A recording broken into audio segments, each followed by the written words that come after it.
के दौरान पीछे गाड़ी बैक हो रही थी और वो ड्यूटी से निकल रहा था और उसकी पसली में सीबीसी कपलिंग घुस गई और ऑन स्पॉट उसकी मृत्यु हो गई। इसी टीआरडी डिपार्टमेंट में नरसिंहपुर में एक अत्याचारी एसएससी हुआ करता था राहुल गोयल, उसकी हम बार बार शिकायत कर रहे थे।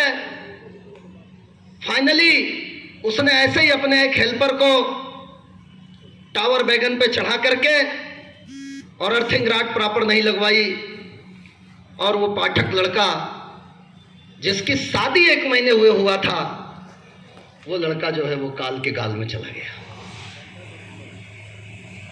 हमारा एक 58 साल का ट्रैकमैन मैहर में जो चल नहीं पा रहा था, उसको 16 किलोमीटर ठंडी रात में पेट्रोलिंग कराने के कारण उसके पैर जाम हो गए ठंड से, वो ट्रैक पे गिर गया। गाड़ी सामने से दिख रही है, करा रहा है, चिल्ला रहा है, ट्रैक से उठ नहीं पाया और शरीर 2 टुकड़ों में बट गया।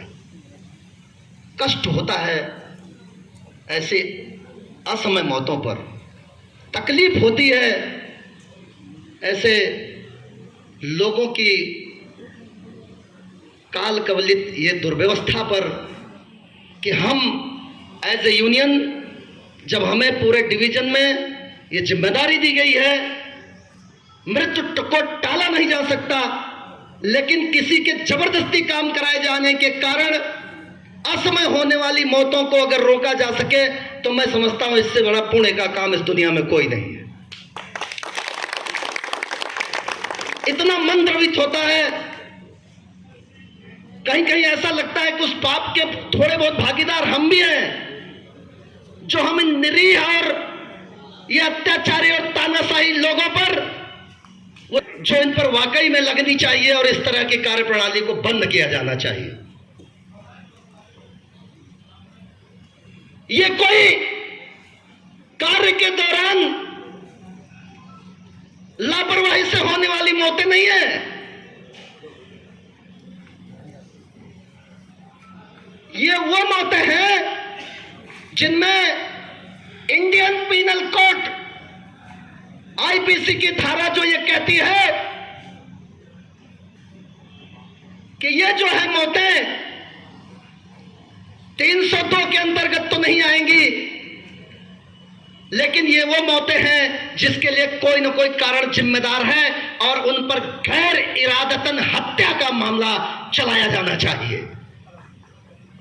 इरादा नहीं है हत्या करने का, लेकिन लापरवाही, आपने जबरदस्ती काम कराया है, इसलिए आप पर गैर इरादतन हत्या का मामला चलना चाहिए। चाहे वो एईटीआरटी कटनी हो, चाहे वो कोई भी एसएससी हो जिसने रेल कर्मचारियों की जबरदस्ती मौत के घाट में ढकेलने का काम किया।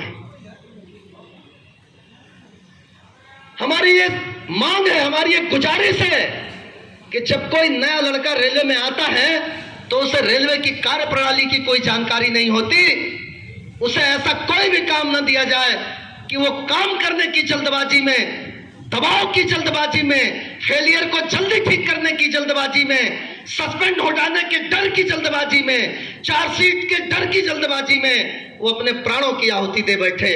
ये हमारी मांग है प्रशासन से।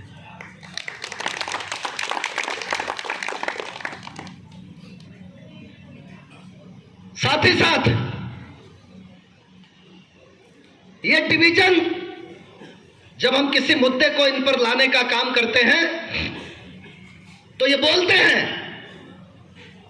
इतने पढ़े लिखे लोग बैठे हैं लेकिन बोलते हैं स्पष्ट लिखा है IRMM Indian railway medical manual, Indian railway establishment manual, Indian railway P way manual, सब में सब कुछ क्लियर कट लिखा है।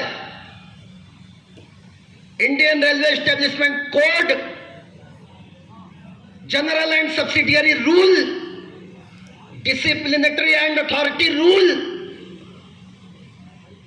अप्रेंटिस एक्ट 1961, सब इनको दिखाने का काम करते हैं। अभी हमारी मीटिंग थी, ये हम इंडसार लेके गए थे, हमने कहा इसका कोई भी पैरा खोल लो, हम बता देंगे आपको इसमें क्या लिखा है। किसके तहत आप ये चलाने का काम कर रहे हो? कहते हैं हम इसको समझ नहीं पा रहे हैं, हम इसको हेडक्वार्टर भेज देते हैं। कहां भेज देते हैं? हेडक्वार्टर भेज देते हैं। हमने कहा भेज दो।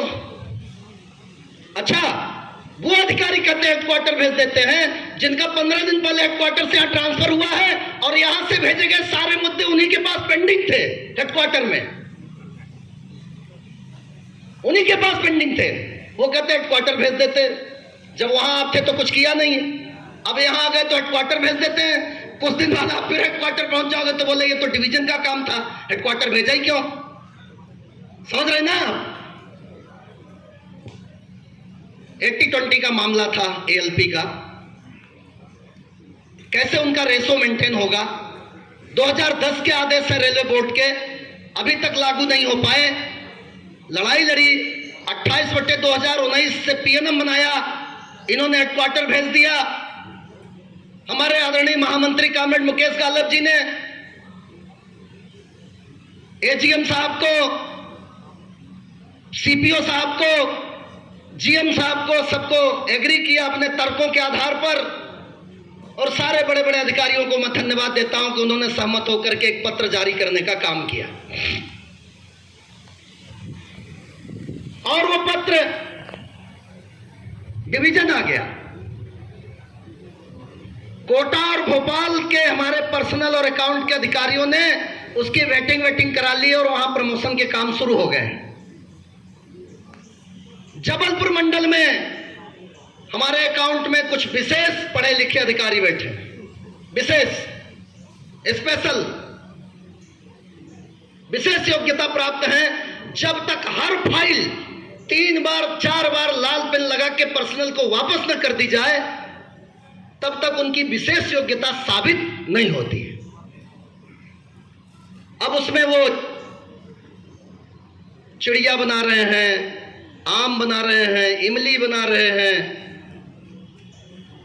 बनाते बनाते कहां तक पहुंचेंगे, कितनी बार वापस करेंगे, कितनी बार?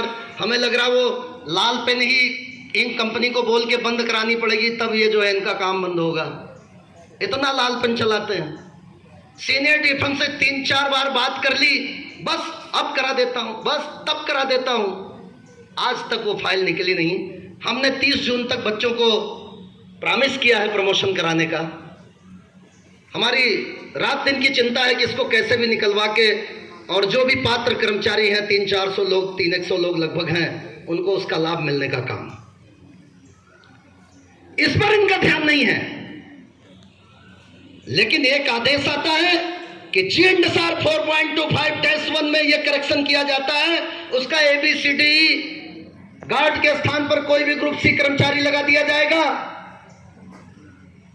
अब ग्रुप सी के आगे गार्ड की परिभाषा जो GNSR में है, सबसे पहले परिभाषाएं पढ़ा होगा ना जो लोग GNSR पढ़े हुए हैं, परिभाषाएं सबसे पहला चैप्टर है, उसमें लिखा है कि गार्ड की परिभाषा में लिखा है कि कोई भी competent person, competent railway man का मतलब समझते हैं ना, जो गार्ड हो या गार्ड की ड्यूटी कर रहा हो। अब उन्होंने कॉम्पिटेंट शब्द ही हटा दिया, कोई भी ग्रुप सी। ये हाल है। जनरल रूल में भी परिवर्तन कर देते हैं, जबकि जनरल रूल में परिवर्तन करने का अधिकार COM को नहीं है। जनरल रूल में परिवर्तन करने का अधिकार केवल CRS और CCRS को है, लेकिन कुछ भी अपनी मर्जी। अभी हमारी मीटिंग हुई, हमने चर्चा की, हमारे आदरणीय मंडल सचिव साथी महेंद्र और भी हमारे साथी थे। प्रशासन ने यूनियन से रिक्वेस्ट की कि ये आदेश जो है वो कुछ दिनों के लिए है, गाड़ियां खड़ी हो रही हैं। अभी हार्ट एक्सल हो गया, आप साइड में पॉइंट्समैन नहीं था तो हार्ट एक्सल पकड़ में नहीं आया, 20 किलोमीटर तक गाड़ी चली गई, 4-5 घंटे सेक्शन जाम रहा, तो हम पॉइंट्समैन हटा नहीं सकते, पॉइंट्समैन को पायलट गार्ड में नहीं लगा सकते। TI और स्टेशन मास्टर तक को गार्ड में लगा के देख लिया, 40-42 स्पेयर पॉइंट्समैन को लगा के देख लिया। थोड़ी सी पोजीशन ALP की ठीक है, तो कुछ लोगों को अभी इसमें लगाने के लिए हमने एक प्रयास किया है, ऐसा उन्होंने हमें बताया।